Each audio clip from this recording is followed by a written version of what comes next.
everybody, welcome back to Skill Web. In this quick tutorial, I will show you how to export a video in Premiere Pro. So let's start the video.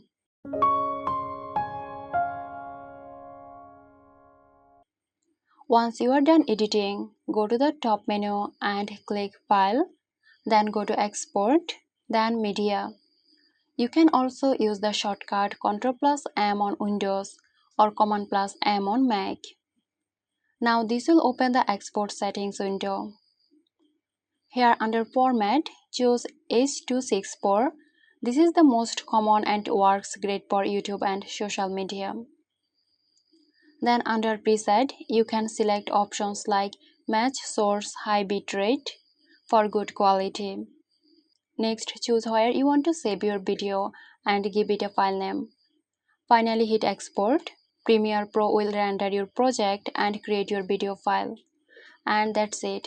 You've successfully exported your video from Premiere Pro.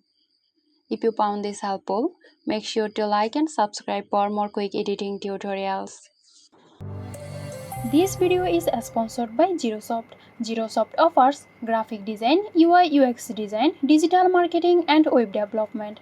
Elevate your brand with Zerosoft today. For more details, check the description box.